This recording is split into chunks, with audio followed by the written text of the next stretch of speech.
Hi there, I'm Max Raphael and I play James in Disney's Black Beauty. I'm delighted to be reading one of the finalists in the high school category for the Wild Beauty Foundation's inaugural creative writing competition. This story is called Free as the Stars and it's by Danika J from Fort Collins, Colorado. Rojo. The young chestnut stallion Rojo looked up at his majestic father's call. "Yes, sir?" Rojo asked. He picked his way through the sagebrush towards his chocolate palomino father, Jay.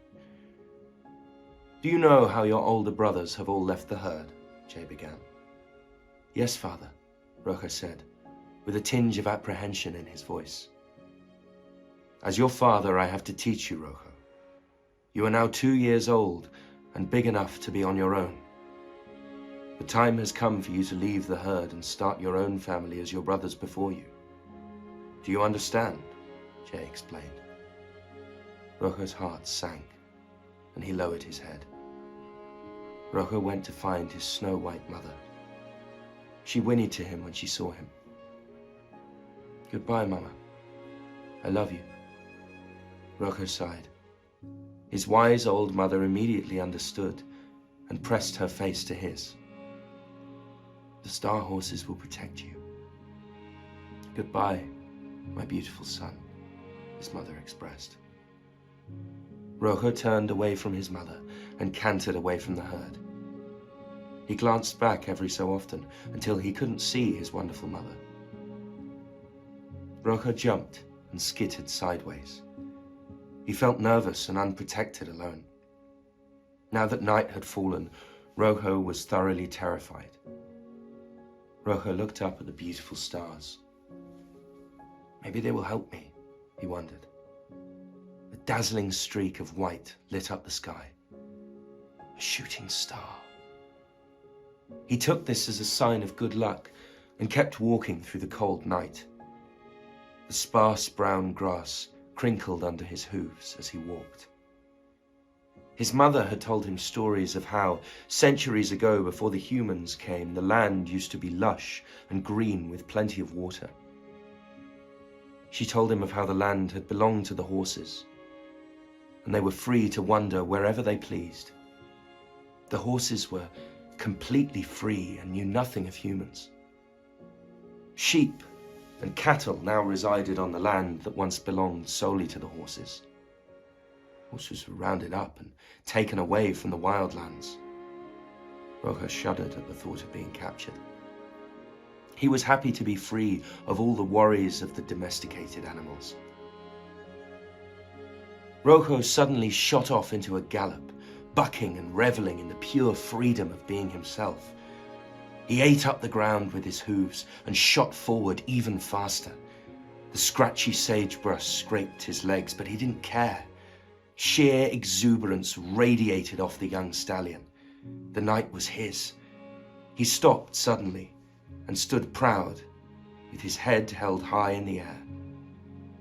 A loud bugle escaped his body and echoed through the still night. He was a stallion now. Rojo woke up with a start. He expected his herd to surround him, but they were gone. Rojo sighed. He missed the company and security of the other horses, especially his best friend, a pretty mare named Bailey. He shook his shining chestnut body and took a step forward. He badly needed to find water. He took off at a swinging trot with his ears pricked and eyes bright. The early rays of the sun warmed the young stallion's coat. His breath came out in big, plumy clouds out of his nostrils. He spotted a watering hole. A herd of horses took turns drinking the cool water in it. A small, tough-looking bay stallion stood to watch over his mares and his water. Rojo knew he would have to be careful about the way he went about this. All he wanted to do was get a drink of water. He slowly inched forward. The bay stallion immediately spotted him and watched him warily. The stallion trotted over with his ears flat back against his head. Hi, Rocco said nervously. Rocco tried to act non-threatening and small. Who are you? The Bey asked him, scrutinizing him. I'm Rocco. I need some water. Could I please have a little sip? Rocco asked. No!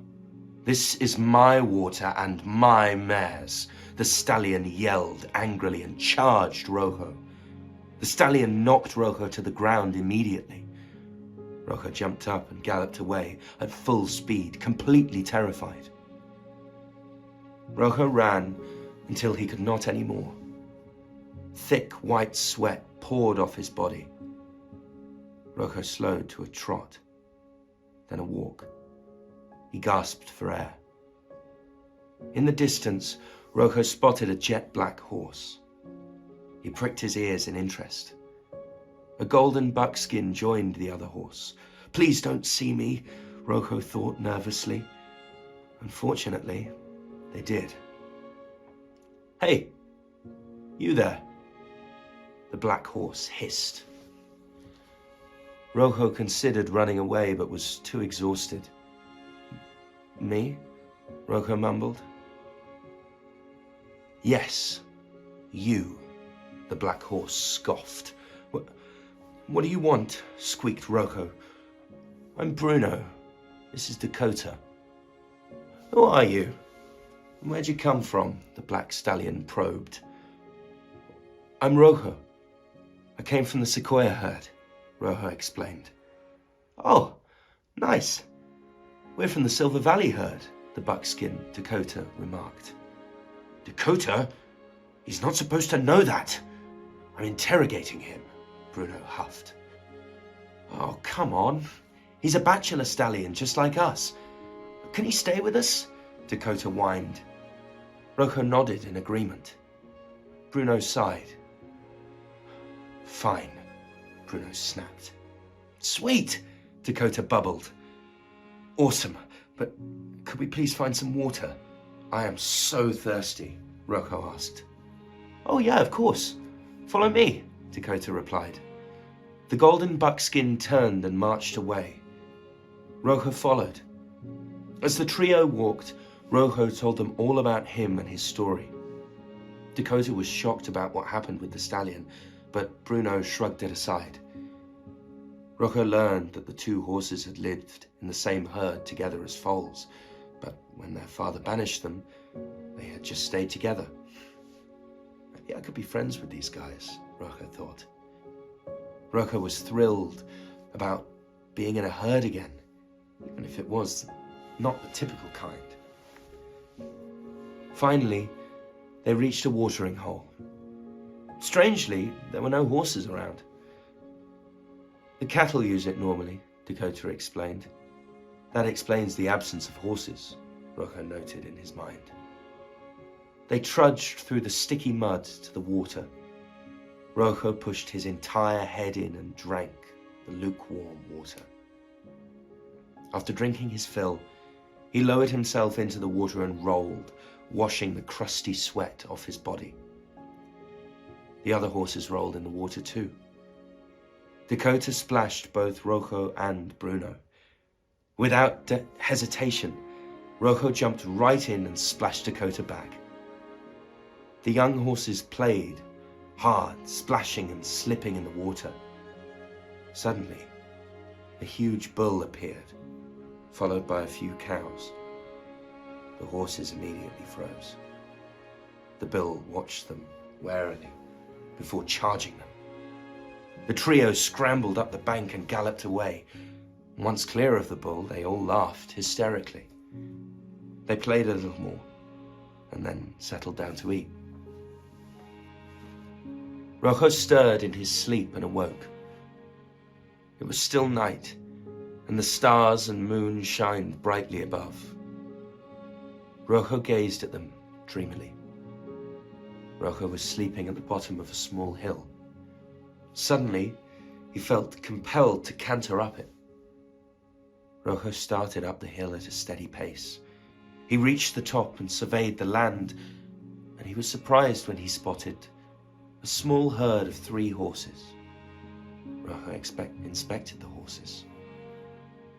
His eyes suddenly locked onto a graceful pinto mare. Her long, shimmering tail swished lazily back and forth. Splashes of light cream swirled on her pretty white coat. She daintily stepped through the grass. Rojo was immediately madly in love with her. He was completely entranced by her. He gawked at the exquisite mare. And when the mare noticed him, he grew embarrassed. He was released from the mare's trance, and he cantered back down the hill to his friends. "Dude, where were you?" Bruno whispered. Both his friends were staring at him.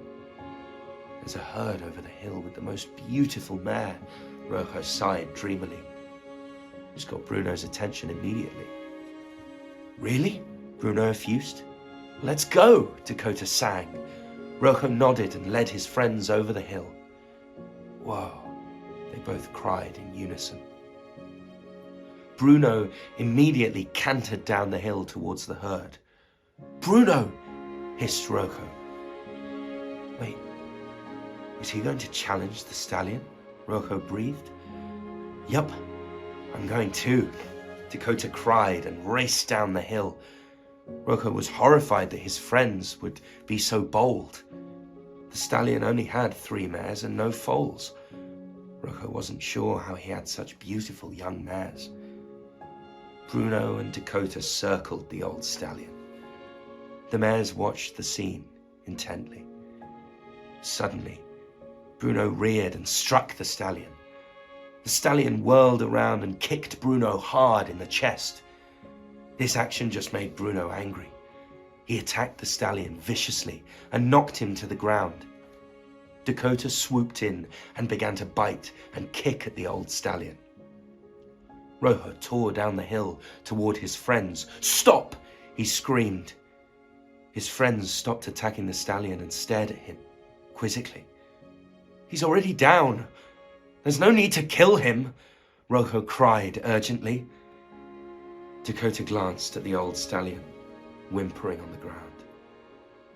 "I guess you're right," Dakota shrugged and sauntered over to a blue roan mare. Bruno was a little harder to convince. "No, he deserves it," Bruno commanded. "He doesn't. You just came for the mares, not to kill the stallion," Rojo barked with his ears pinned back. Bruno pinned his ears at Rojo, but walked over to the mares. Dakota had disappeared with the blue roan mare. Bruno examined the 2 remaining mares. The pinto mare shifted anxiously. Bruno chose the dark grey mare. Rojo breathed a sigh of relief. He had gotten the mare he wished for. With a start, he realized it was Bailey. Bailey immediately galloped towards him. When they reached each other, they craned their necks around each other and drank each other's scent in. Together, they raced away across the plains, their long tails flowing behind them. They were as free as the stars. Danika, thank you so much for using your amazing creativity to support the cause and to help wild horses. I'm Raphael, and I stand with wild horses.